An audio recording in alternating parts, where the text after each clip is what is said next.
Hello, and welcome back to another fabulous video. Today we're going to be looking at how different types and systems of government operate. So let me move that little thing out of the way down there. There we go. Okay, so we're first going to start off talking about different systems of government, okay? Whenever you think about a system of government, think about how an entire country is going to be governed as a whole. Okay, so think about like the power that a central government's going to have as opposed to the regional governments. Okay, so the first one we want to look at, this is a unitary system. Okay, so if you look at the prefix here, UNI, that typically means one of something, unicorn, unibrow, unicycle. So we're talking about one. Okay, so in a unitary system, the entire country is governed as a unit. Okay, so there's one main government.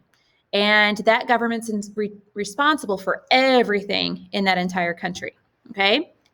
In a confederal system, this is a loose union of independent states, okay? So in a confederal system, all of your states or all of your regional governments are going to have a whole lot of power, and the federal government or the central government isn't going to have hardly any at all, okay?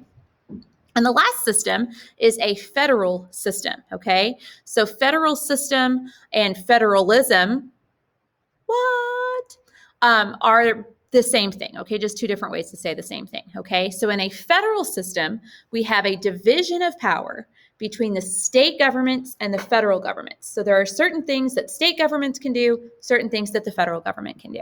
Okay, so next we want to look at different types of government. Okay, so there are four main types. There's a democracy, an oligarchy, an autocracy, and a theocracy. Okay, we're going to focus primarily on democracies and autocracies. Okay, so in a democracy in general means rule by a large group.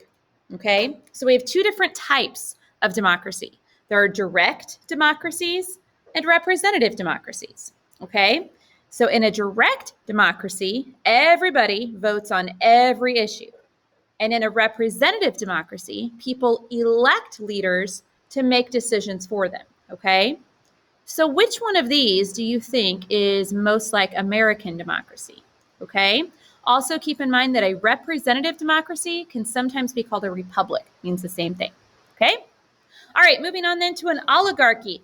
An oligarchy is a government by a small group. Most of the time, this small group of people has a lot of money. They've probably taken power by force, and it's not necessarily a great system for the citizens. They probably don't have a whole heck of a lot of rights or protection, okay? Then we've got an autocracy. Autocracy means rule by one, okay?